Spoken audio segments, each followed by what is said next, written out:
Virtual Surfing is an early access title which aims to deliver a super realistic surfing simulation experience on your PC.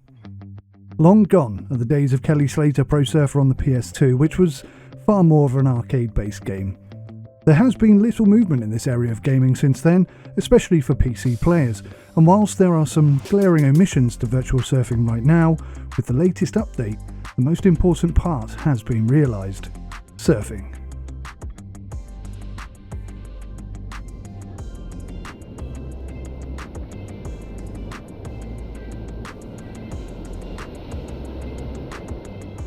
You'll start the game by picking from one of 5 characters, and it appears that a lot more time and dedication has been spent on modelling some of them more than others. At present, there are only a couple of adjustments available for each of these characters: hairstyle and attire. Next, you will need a board, and board modifications are far more accomplished, and I'll discuss that a bit more later. If you're smart, then you'll be heading straight for the tutorials. And whilst the tutorials are fairly well thought out, there are a couple of glaring omissions: how to quickly reset the wave and how to turn whilst paddling. Both of these abilities are essential when trying to complete the tutorials within the given time limit. It took me about 30 minutes all in all to complete the tutorials. 50% of that time was spent trying to turn around in order to catch the next wave, which I simply couldn't do because I hadn't learned how, and the other 50% was trying to complete one single move.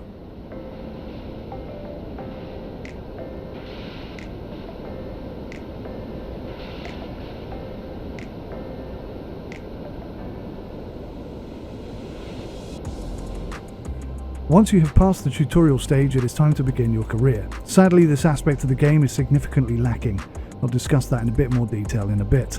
It appears that there are only 3 play types currently available within the career: competition, which I assume adheres at least in some way to existing surfing competition rules; tricks and skills challenges, where you need to complete a series of random moves within a certain time; and finally, something that they've recently added, is the floating orb targets as part of the new massive update. You need to surf through them before your time runs out. Now, the first 2 are actually fine. In fact, they're really quite fun, while still being extremely difficult and challenging. But the orb one is incredibly frustrating. And it's frustrating because of the camera controls and limited first-person view, which is currently on offer. I'll discuss that a bit more later as well. Progressing through the career unlocks new surfing locations. Each one brings new ocean colours, wave behaviour and challenges. And whilst the actual surfing part of Virtual Surfing delivers a really great sense of realistic surfing, the menus in the career seem a little undernourished. It is difficult to see and understand what your goals, your progression and your options actually are in the career. For example, these 2 icons on the main menu, one's a beer and the other one's a dice, I had no idea what they represented or what they actually did. It turns out that the dice will provide you with some random challenges, and the beer will allow you to skip one completely. Both of these options are quite a significant part of the career, but sadly I hadn't been told anything about them and I didn't really know what they did. The career and the menu really are the biggest areas in need of work, because whilst the surfing is really quite a lot of fun, I would also like to progress and unlock new areas and experience a simulated surfing career in its entirety. Virtual Surfing is an early access title. The surfing itself is really decent, and it does have great potential because of that. So any criticisms or suggestions that I make from here on in are intended to be constructive. The graphics in Virtual Surfing are not groundbreaking. That being said, the waves do look nice, and they evolve from small to medium and eventually into breaking waves very nicely indeed. The foam and the spray that kicks up does look a little dated in contrast, but there is enough quality going on here to give you that feel-good surfing injection that is absolutely critical for games like this. Character animations also look pretty lifelike, with their ability to shift their weight in all directions, but some abs clipping does occur for the chaps. Sadly, there is little else to talk about in terms of graphics. There's no AI characters or safety jet skis, no dolphins, no fish, and when you wipe out there seems to be no coral or seabed to talk of. I've even yet to see the shoreline.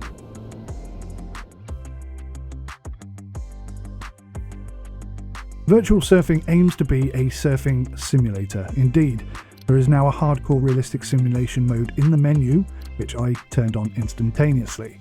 Surfing physics are by far the most important part of a surfing simulator, and thankfully the waves behave and evolve very realistically, and the way the player can shift and balance their weight on the board is very well delivered indeed. Overall, the physics are all decently recreated. When combined, they really do offer up a realistic sense of movement, and it does do a great job of imitating real-life surfing. Some physics issues do exist, mostly around buoyancy, and I've managed to ride the tube whilst being a good 15 feet underwater quite a few times as well. But this is early access. Already, there's a lot of good stuff going on here.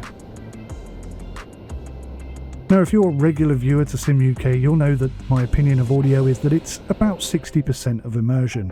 If what your eyes see is realistic and what your ears hear is authentic, then immersion is most likely to follow. That's not really what we have here. Some wave audio does exist, but it isn't really enough. What this game really needs is real-life surfing audio captured and utilised accordingly. Now that's no small feat, and I don't think it's ever been done before, but certainly something more needs to be considered in terms of audio.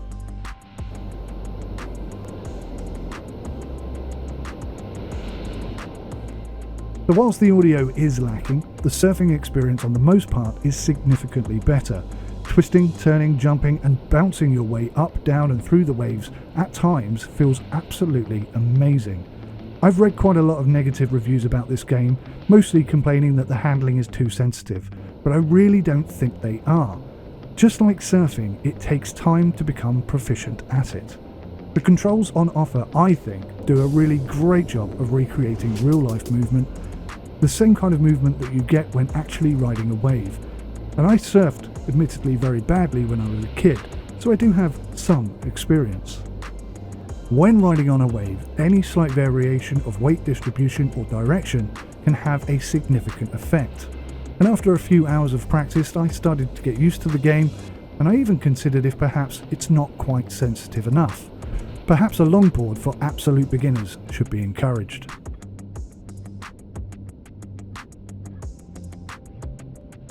Right now, there are no key binding options available, and this does need to change because the default controls are not intuitive. To be clear, the surfing controls, I think, are absolutely fine. It's actually the camera which needs altering. By default, camera zoom is bound to the X and Y buttons, and camera rotation is bound to up and down on the right thumbstick. It's clunky, confusing and unnatural, and I 100% blame these camera controls for making the orb challenge so frustrating. I mentioned earlier the first person view, and potentially this could be incredible, but at the moment it lacks the ability for you to look around, which means you cannot really see the wave position or angle behind you. Thus, it becomes unusable. Adding key binding options to virtual surfing is, in my opinion, essential. Just that one addition alone could transform the game significantly. Character customization is limited. There's a few different hairstyles per character and a small selection of minimal clothing options. Board customization is actually a lot more thought out. The ability to import textures and then to manipulate them to create your own unique style is actually pretty well accomplished. I really don't think much more needs to happen to board customization. I like this a lot. Now, whilst it's still in early access, and as such some parts are not currently available, it appears that tutorial, career and free surf are going to be the only gameplay options on offer. There is no multiplayer available or planned that I'm aware of, so the career really does need to be fully fleshed out, as it will constitute the meat and bones of virtual surfing. Saying you will have a career in a game and actually providing something which constitutes a real career feel are two very different things. At present, the career seems confused and poorly implemented. This is an area of the game which desperately needs attention. The next big update, in my humble opinion, must provide significant improvements to the UI, the menus, and the career.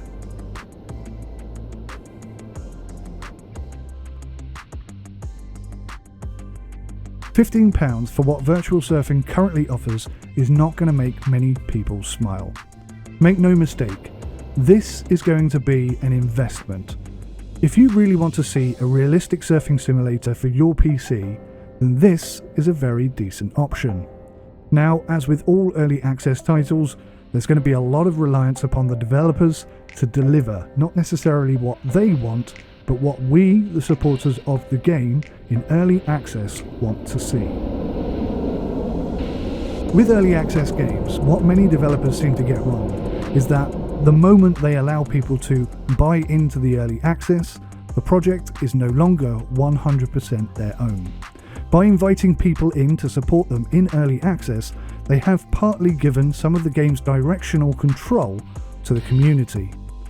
As such, it is critical that Virtual Surfing listens to the community, prioritizes requests and suggestions, and ensure that only what can realistically be delivered is placed at the very top of that list. Lots of small improvements done well are going to be significantly better for the game and the community than one huge improvement which remains incomplete or is implemented poorly. Controller binding, the career, and the UI/menu system would be my only priority right now, and probably in that order too. New challenges and locations are so unimportant to the game. Get the core right, and then think about adding extra content.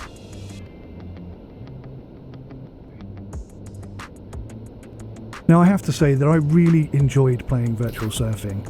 Many thanks to the dev team for actually hooking me up with the key so that I could make this review for you. I hope that my review has been useful and informative for you if you're thinking about buying the game, and also to the devs themselves. I think a lot of work is required in order to make Virtual Surfing as good as, if not better, than the likes of Kelly Slater Pro Surfer on the PS2, but already the physics feel like they are on the right trajectory, and I hope that the next update is focused on improving what already exists. UI design is tricky. Actually, it's really hard to get right.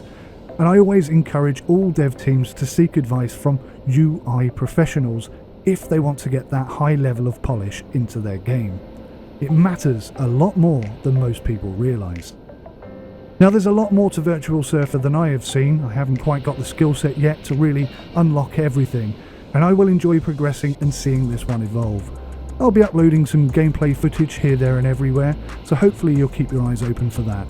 But definitely, if you're into surfing, put this one on your wish list, and if you feel like this review has convinced you that this game has potential, then do consider buying in and supporting them through early access. Thank you very much for your time. Take care of yourselves until next time. Goodbye.